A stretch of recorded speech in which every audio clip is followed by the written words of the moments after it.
With the first pick in the 2022 NFL Draft, the Jacksonville Jaguars select Trophy Chase, Arizona. with the second pick in the 2022 NFL Draft, the Detroit Lions select Cody Smith, Houston, Texas. The fantasy draft room is now on the clock. Welcome to the Fantasy Draft Room. I am Chase, and with me, as always, my man Cody. What do we have in store today? We've got a fun one, kind of a repeat of an old one we did back a couple months back during the season where we had the QB carousel. Well, now we are finally approaching the off season. We just have a couple days left of the season. The Super Bowl coming up here on Sunday. Hopefully we'll get this one out to you beforehand. I think we're going to release this one on Friday for y'all. We're recording this one on Wednesday, but we are going to be talking about the NFL quarterback landscape as we move forward into 2023, looking at the guys who could be free agents or are going to be free agents. They could be cut candidates or they could be trade candidates going somewhere else to play for a different team in 2023. Should be a fun one. I know we had a lot of fun with this one last time. Yeah, we did. It was a blast. I'm looking forward to doing it again. I mean, quarterbacks are the most important position in Superflex. So some of these guys are potentially going to be on the move or are on the move, and we'll look at how that impacts them and their dynasty value and who else it could create opportunities for. So let's just dive right in here and see what's first on the agenda here. So let's look at our free agents to be. I mean, is there anywhere else to start other than the man in the middle there? I mean, I had him actually on the left whenever I first built the graphic, and I was like, no. We got to fix this. Lamar Jackson is the front and center focal point of this free agent quarterback class in 2023. I mean, this situation has felt like we've been talking about it for about a year now, and just seems to be coming to light in more of the mainstream media now of like, it may not actually be that Lamar plays again for the Baltimore Ravens, or they may franchise tag him. How does that work? I can tell you right now, it's not going to go well. Like it seems like tensions are high there already. Reports came out that they are over $100 million in guaranteed money off. It's not good in Baltimore. I think we've been saying, I know you're probably on the same wavelength with me. I don't think he takes another snap in Baltimore again. I think he probably gets tagged here, and then it's a tag and trade situation coming into this offseason. Yep, absolutely. When you're $100 million apart, that's usually not a good sign. Usually there's a riff in the relationship, or that's kind of their sign of, hey, we don't want you that bad. Like, we want you back, but on our terms. So yeah, tag and trade seems like the most likely opportunity or most likely outcome here. He's not going to hit the free agent market. That's for sure. So they'll do a tag and trade. And most likely, you know, as we were talking it out today a bit in the voice chat there, it's like, it seems like it's going to be before the NFL draft. They'll probably get something done sooner than later, just because there's no point. If they can get some additional capital in this year's draft, they'll have the opportunity to build their own roster out, as you know, for the Ravens, but it also helps Lamar and gives him the opportunity to get his contract. And, you know, we've been kind of putting our own stamp on, you know, a team that it could happen, you know, we want it to happen with. You know, I know you want your Carolina Panthers or the Carolina Panthers, and I want the Atlanta. Yeah, the Atlanta Falcons is who I would love to see it happen with. But what are your likely outcomes here? I mean, I think, you know, whenever you first look at it, you've got to look at the NFC South first. All of those teams need quarterback. Now, how many of them can actually pay for a quarterback? I mean, we've got two teams that are the worst cap position for coming into next year are the Bucs and the Saints. So can they actually fork over, one, all of the draft capital to go acquire Lamar, and then two, sign him to a long-term, probably almost fully guaranteed extension that's going to put that team in it's going to put the team in cap hell, which is probably why Baltimore doesn't want to pay him. Whether that's right or wrong remains to be seen. But that's definitely where I start to look at first, the Carolina Panthers and the Atlanta Falcons. You know, if you're throwing the ball now to DJ Moore as your one, then you are able to maybe draft another wide receiver in the second round if you're the Panthers, or purchase another wide receiver in free agency, even though it's not a great wide receiver class. I think that could be a really good spot, especially bringing in Frank Reich as the head coach, being an ex-quarterback, building a new offensive system around Lamar Jackson. I would love that from the stagnant field that we've gotten with where he's been playing in Baltimore for the last couple of years. Gotten stale there, so just need a new change of scenery, I think, for Lamar. I think he feels it too. What do you think about with the Atlanta Falcons being your choice? Yeah, it just comes down to the weapons around and the fact that they went after Deshaun Watson so hard last year. And if you're willing to spend that kind of money on someone who has that capital, first of all, because you do have to trade for him, and then you're going to have to give him guaranteed money. It's clearly an organization that is more than willing to do that for a quarterback. And you have someone who won the MVP. You have weapons. You have a lot of things in place that would be really good for Lamar Jackson. So it just feels like a match made in heaven. Carolina Panthers, though, did the same thing. They went in all in on Watson, so they're absolutely a good trade candidate for Lamar as well. Anyone else really stand out to you that, like, yeah, this would be a team that would be willing to trade for him? We can paint pictures on certain landing spots, but probably unlikely. Yeah, probably more of the unlikely ones. I mean, it'd be great to have him in Houston, but he's not going to come here and be a part of that rebuild, I don't think. I don't think we're going to ship out to Sean and then bring in Lamar, even though I would absolutely love it as a fan of the team. Other teams you're looking at, maybe the organization in Miami doesn't like Tua or doesn't feel like Tua could be the long-term answer. Could the Miami Dolphins fork up a bunch of capital that they've started to acquire a little bit back of and go out and sign Lamar to a long-term deal if they don't think Tua is their long-term answer? Other than that, you're looking at teams like Washington, but that just feels so anti-Washington. I couldn't even imagine how gross that would feel. But they've had that style of quarterback there before, so anything could happen. The other dark horse that kind of stands out for me is actually the man on the right there, which we'll get into in just a second, is the Seattle Seahawks. Geno Smith, free agent as well, looking for a quarterback. They have Denver's pick, which is a top 5 pick. So they have something that they can dangle out there that would be a nice starting point for any conversation where the Ravens could draft their quarterback of the future. So anyone else you want to touch on, or anything else you want to touch on with Lamar, or should we just jump into Geno and DJ there? No, we got a lot of guys here. Let's go over to who I think actually deserves to be the next guy up, which is Daniel Jones. I think he has proven himself to be probably the quarterback of the future. I would say that 80-90% chance that he re-signs here on either the franchise tag and then a signing of the contract afterwards, or that he signs a 3 to 4 year deal here coming up. And a lot of people are going to think it's egregious money, but he played well. He's growing in the system with Dayball. They didn't have any weapons there at wide receiver, and he still brought them to the playoffs. I think you got to sign Daniel Jones to a long-term extension there in New York. Yep. I feel like that one's pretty simple as well. It seems like it's a mutual thing. Jones wants to be there. The entire organization wants him back. It's just going to be a matter of the terms. Is it going to be a 3-year deal, 4-year deal, how much guaranteed, all that fun stuff. But it seems like that's pretty much a lock for Daniel Jones. I don't foresee any reason that the Giants don't re-sign him. Yep. I mean, if anything, there's teams that could do it. I mean, maybe he's the replacement in Baltimore. I don't know why that would make any sense at all, but don't want to pay Lamar. Don't want to pay Lamar, but Daniel Jones, come on in here for like $15 million a year less. But I don't think that one's happening. I think he probably resigns. Do you think the same thing about Geno there in Seattle? I think it does as well, but I think it's a little bit less likely. So I feel like, to me, it feels like it's a lock for Daniel Jones. And I would say it's probably, if I had to put a percentage on it, right around like 85% chance that Geno returns. In my opinion, it seems like he wants to be back there. He'd probably be willing to give that organization a bit of a discount. And they could probably work out the years, whether it's a 2-year deal, 3-year deal. I don't think his will be as long-term as Daniel Jones, but I could see him locked in there for the next 2 to 3 years. Pete Carroll, he's old. Bottom line, he's not looking to rebuild.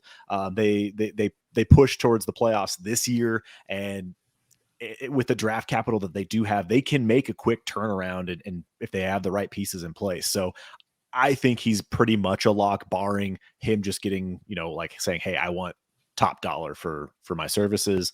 And then he's out. So that's kind of where I'm at it. Yeah, I think if maybe he doesn't, I think he could be another guy that lands in one of those NFC South teams. Maybe he is able to land a deal with the Saints or maybe the Tampa Bay Buccaneers on like a 2-year, almost fully guaranteed, kind of like a Kirk Cousins deal, if those teams think that they can still compete for the next 2 years. Absolutely. So let's look at the bottom four here. We got Brissett, Jimmy G, Sam Darnold. Sam Darnold's a free agent as well. Yes, he is. Outstanding. And then Baker Mayfield. I mean, he's going to get a job somewhere, man. It's probably not as a starter, but he's going to get a job somewhere. Do you think Sam Darnold's starting again? Eventually.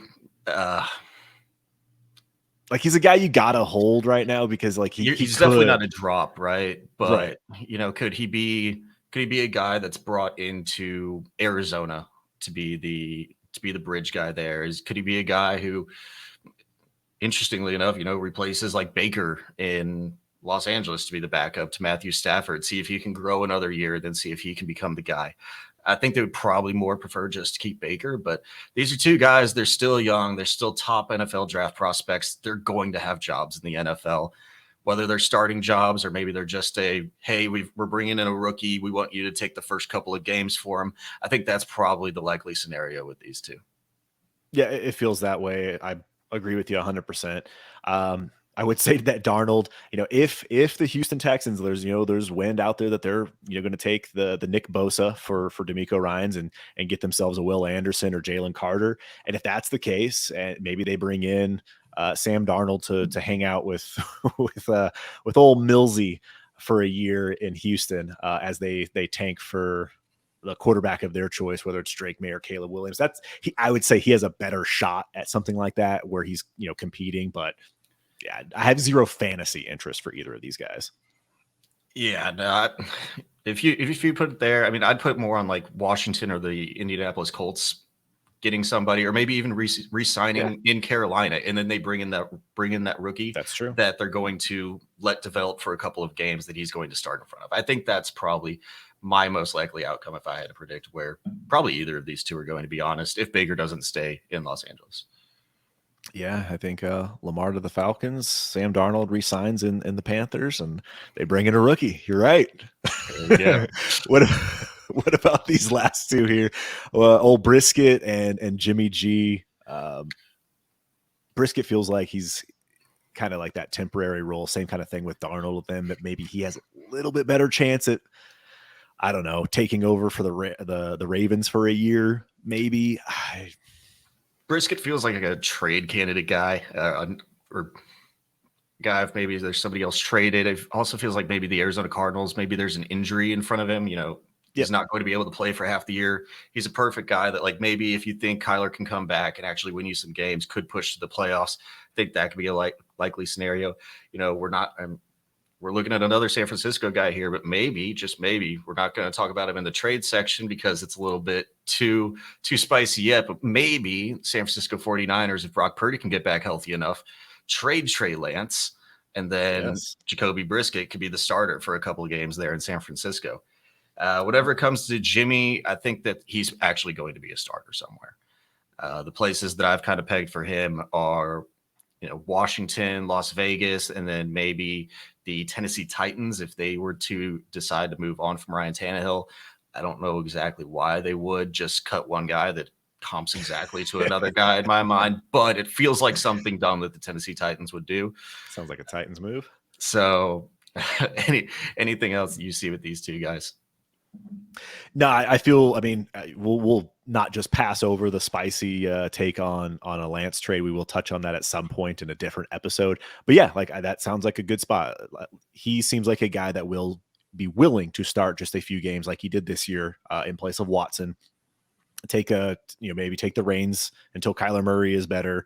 But yeah, I feel the same way with Brissett.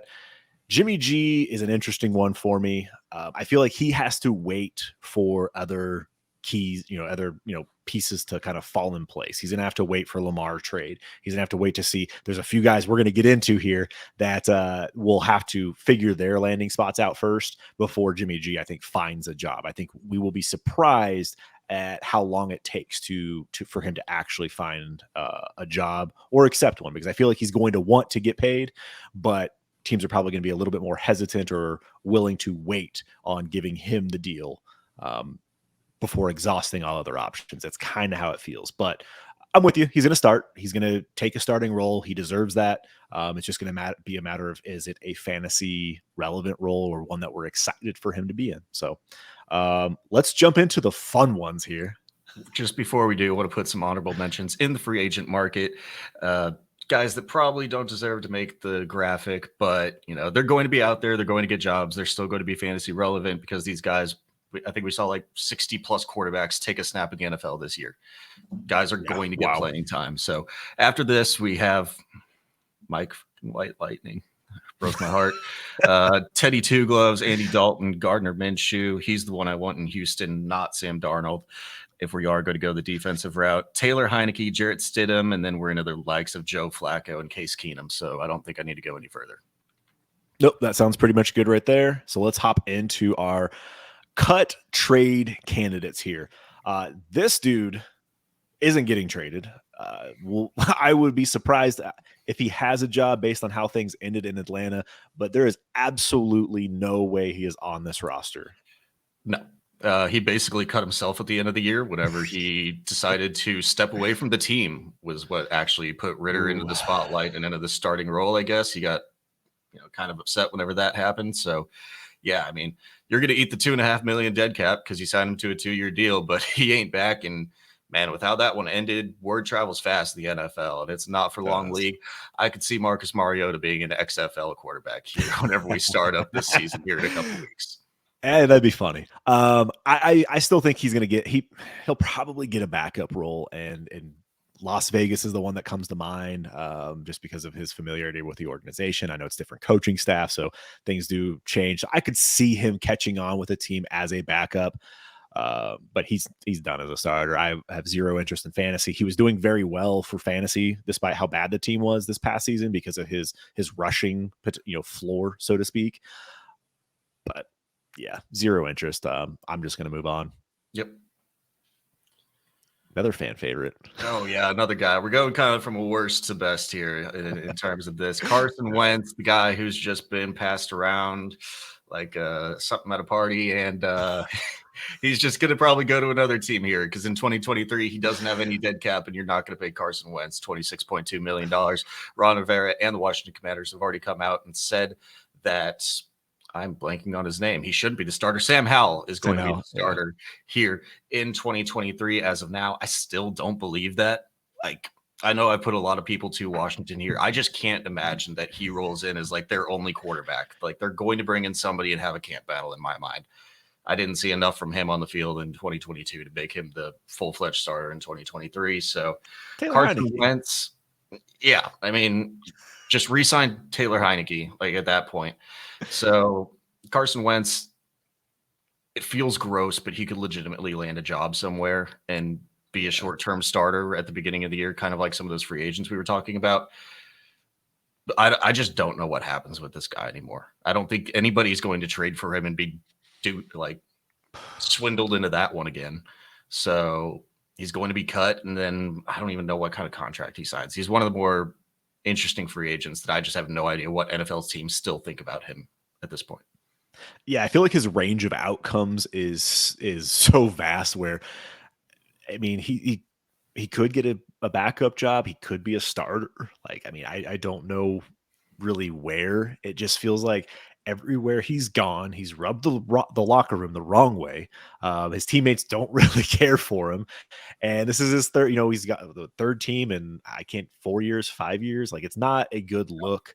I'm sure, he's a pro and he's going to find a job, but fantasy wise, I think if you have him, you hold him and hope he gets a start. And if he gets the opportunity to start at any point, you trade him and just take whatever your offer is. If you can get a second for him, if you can get a third for him, a couple thirds, like, just get him off your roster.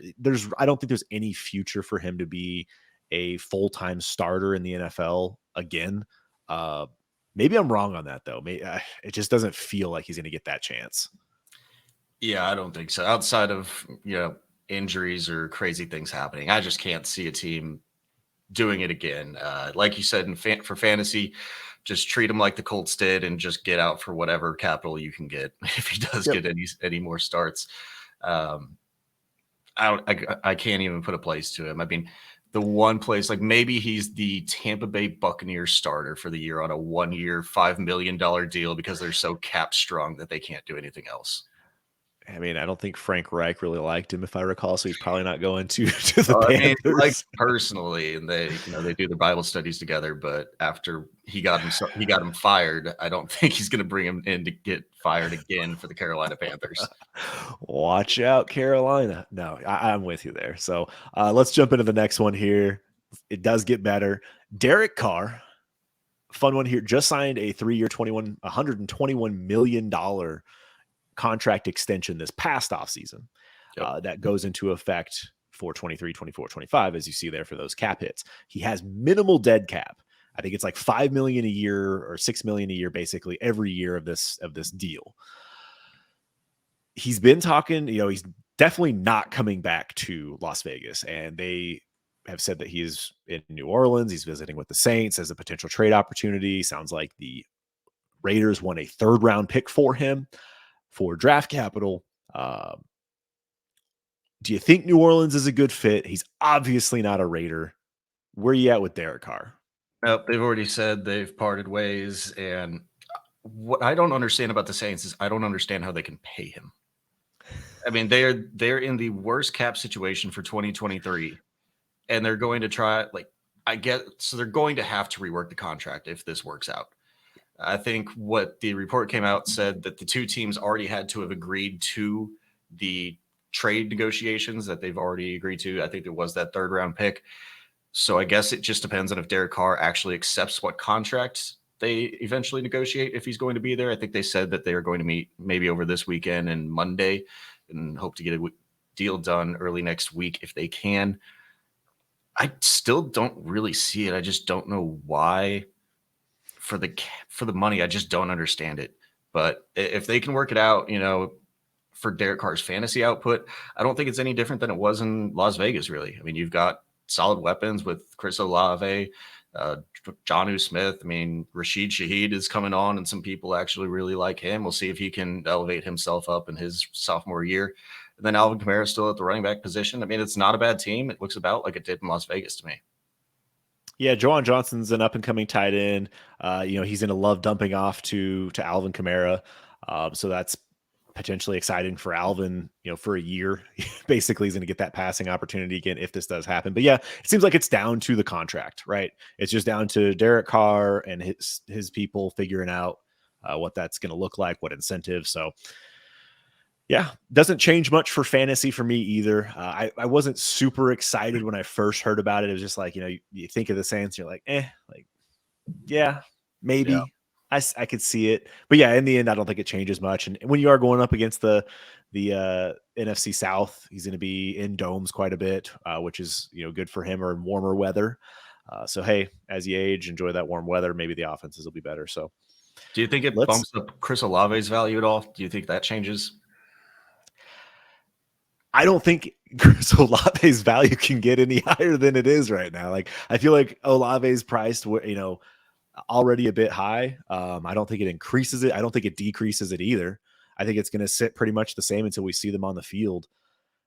I don't think it really does it change any weapons like Michael Thomas, Juwan Johnson, Kamara. Are you excited about any of them anymore? I mean, it sounds kind of weird saying no, right? With the upgrade from Dalton to Carr, but I mean, hey, by PFF, Dalton was like the best QB in the league last year. So I guess it can only get worse from there. But no, I mean, in all reality, like, it should make the offense better.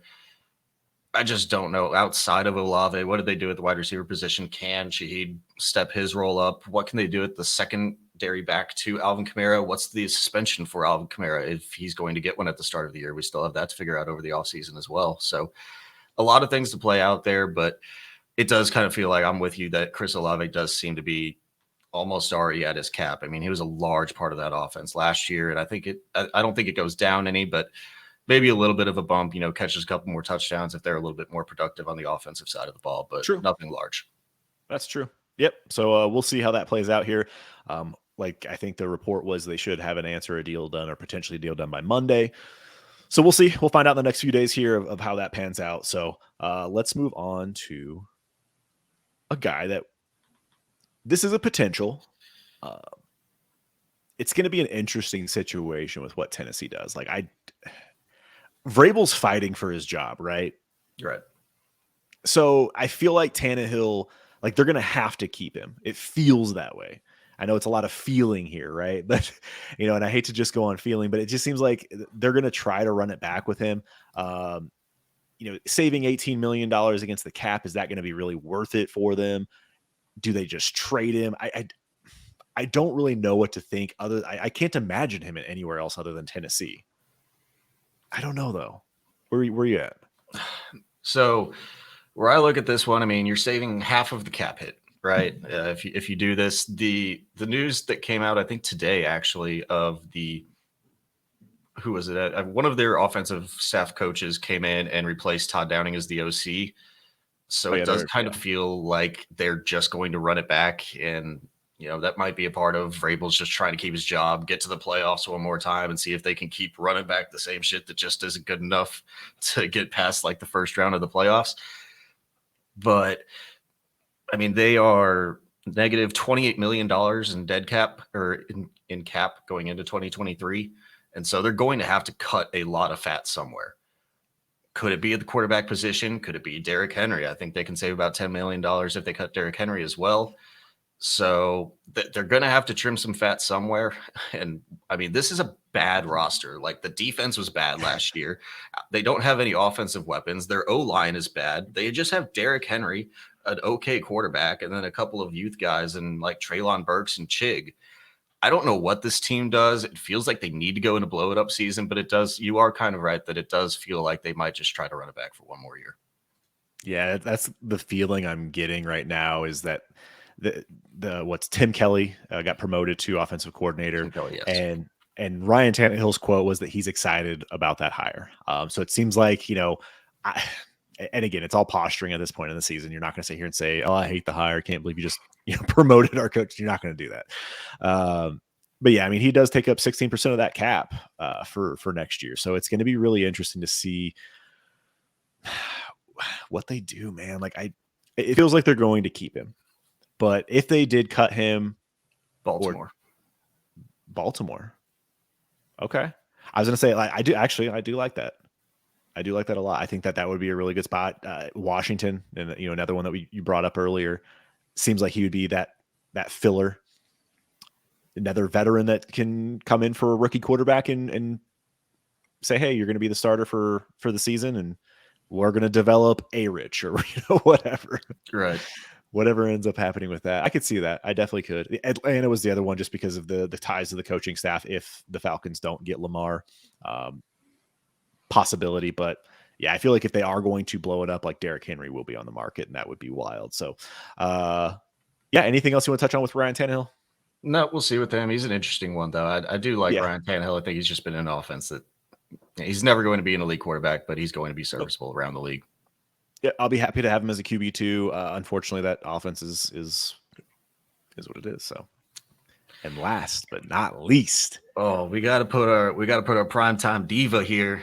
Primetime diva. This entire background and theme was kind of centered around his darkness retreat. He's going to go off into the void. Figured it was only fitting for Aaron Rodgers as he goes off into his darkness retreat to figure out what he's going to do for the 2023 year. Honestly, I fully believe that this whole thing is just like a media bit so that they can buy more time, right? And just figure out what they want to do in the front office of the Packers. But for all intents and purposes, it doesn't sound like Aaron Rodgers is going to be, if he's going to be playing football again, it doesn't sound like it's going to be for the Green Bay Packers, and they're figuring out a trade.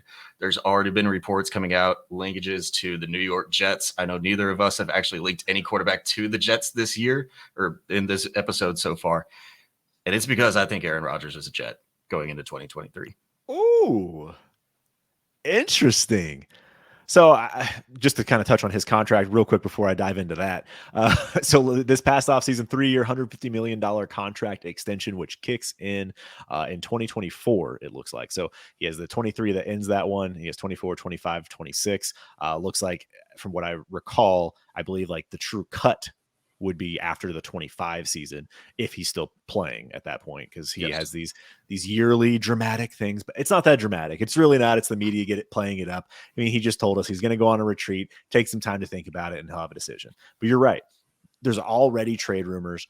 It sounds like the organization is probably looking at the two quarterbacks. They know they have to trade one, right? Jordan Love has already said, if Rodgers is back, trade me, get rid of me, I'm out. And I know he doesn't have a lot of leverage, but with the organization looking at trading one of these quarterbacks, probably get the most return for Aaron Rodgers. Seems about right. And with an organization that is probably tired of Aaron Rodgers, they know he's going to retire soon at some point, whether it's this offseason or next or 2 years down the road. Get your bag and get out for the Packers, and then give all the weapons to Jordan Love and let that train ride. But I do not think he's going to be a Jet. I think he's going to be a Las Vegas Raider and go back and team up with his guy, Devontae Adams. So I think that would be a good fit for him, having Darren Waller, Renfro, tag Josh Jacobs for a year. The offense would be exciting. It is a very tough division, no doubt about it. And there's a lot of holes on that Raiders defense. So I don't know that they're an Aaron Rodgers away, but it seems like that would be the landing spot that would make sense. I could see the Jets, and we haven't linked anyone to the Jets. They definitely. They've said that they're going after a big time free agent, or they're going after a veteran quarterback is what's come out from the front office there. And so somebody's got to go there. Maybe it is a Derek Carr. I could see the Jets pursuing him as well. If it doesn't work out with the Saints here, it does kind of feel like it's a little bit of a lock with the Saints at this point. So we'll readdress that one if it doesn't go through. The only thing, I just don't think that team is good enough to get to do anything for Rodgers if he goes there. And you know what? I guess you go out and play with your guy. You link up. You just had your 1 year apart. And now you want to go back to your ex and Devontae Adams.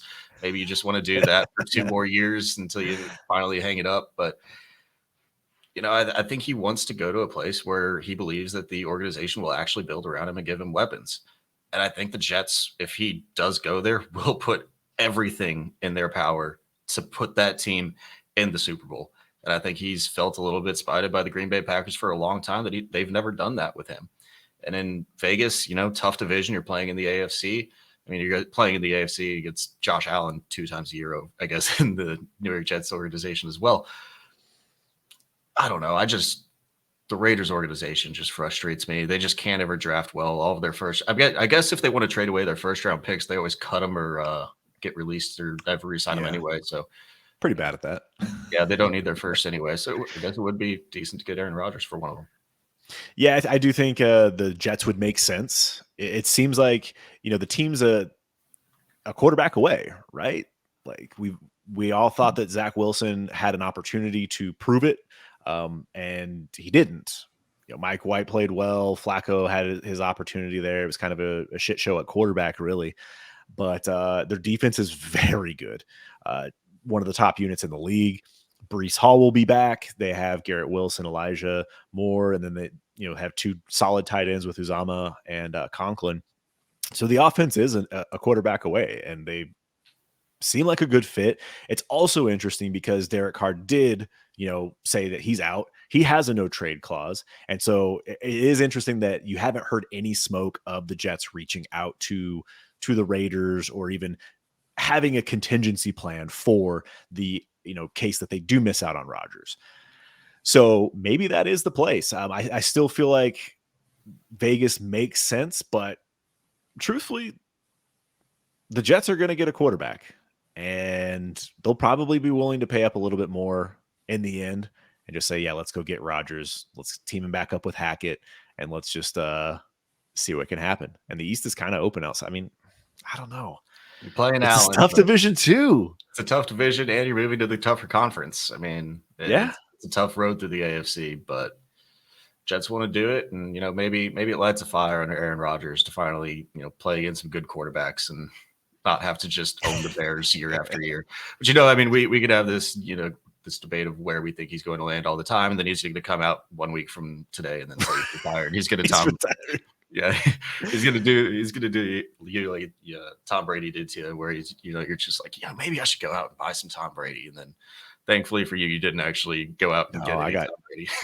I actually got saved on that one. I got saved on that one. The one thing I wanted to bring up, he's not getting, well, shouldn't get traded, but if he does, it sounds like Jordan Love's going to be a starting quarterback next year.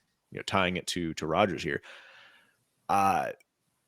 If he's a starting quarterback, he's going to have at least a single season, at least one. He does have the 5th-year option that does need to be picked up soon.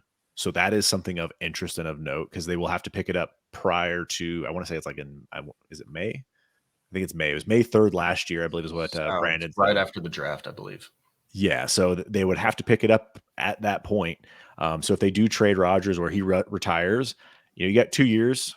Are you interested in buying Jordan Love, and what would you send out to acquire him? Oh man, I mean, he's a guy that I don't want to send a first, but I also don't think a second gets it done. So you're looking in the range of what can I throw out? Oh, there's another guy we need to get into later, but Brock Purdy in a second.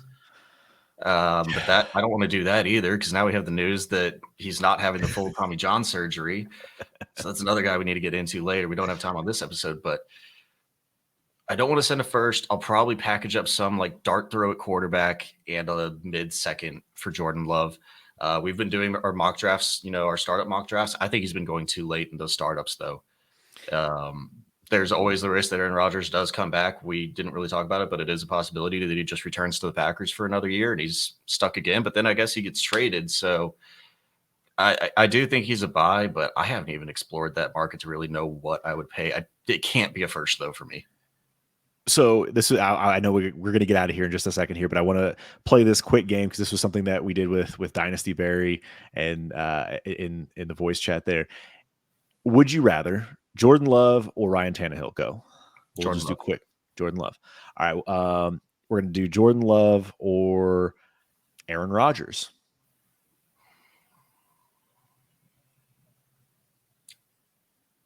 Aaron Rodgers. Aaron Rodgers, but it's close. It Aaron definitely Rodgers. made you think about it. Close, yeah. All right. And I mean, I'm going to hold for now, but yeah. Wait until I know what Aaron Rodgers' future is. But yeah, Aaron Rodgers for now. All right. Any of the free agents that we had talked about, Jimmy G or Love? Love. So we're talking about Jordan Love in a sense here where it's like he's going to be a starting quarterback. He's going to be in an organization that he's familiar with. Maybe he is a solid buy candidate. Maybe he's one of these guys you should be pivoting to with some of these players, because I think that you can trade Aaron Rodgers to a contender if they have Jordan Love. I think you can find certain leagues that Jordan Love doesn't necessarily fit their build, won't be starting, and you can trade, an Aaron Rodgers or a Ryan Tannehill and get yourself to Jordan Love or down tier. How much of a difference is there for Derek Carr? I definitely think they're in different tiers for sure. Yep. But if you were able to get Jordan Love and a second, would you feel good about that? I think I wouldn't want to on the surface as you said that to me. It sounds gross, but it's probably the right process play. So, I mean, because I don't know if you're going to be able to get Jordan Love and a first. If you could, I think you do that. I mean, but I don't you're think not even getting first for Carr right now, so you're definitely not doing that. Freaking wild too. But anyways, all right. So I just wanted to play that quick little game there because it is kind of interesting where Love sits in the dynasty landscape if he is a starter. So if you're able to get him for a single second, I think you take that chance. If you have, either a mid to late second, you're just like, sure, I need a quarterback. It'd be great to have a QB3 potentially or QB4. I'll take the potential that he has a value bump. And if he plays well, who knows what you have on your hands. So if you want to make the risk though, you got to buy him now because it will go up. Yes. Once we know what his role is, I think it's only going to go up from here. And it's absolutely a gamble. So, it is a risk one way or the other because he could, not have that type of opportunity, but you got to do it now. You got to take that chance. All right. So please please subscribe. Thank you so much for tuning in here. Let us know in the comments some of the landing spots you think, if you think we're crazy for some of these trades or cut candidates, and how we can improve for next time. So again, subscribe, and thank you for joining us here in the Fantasy Draft Room.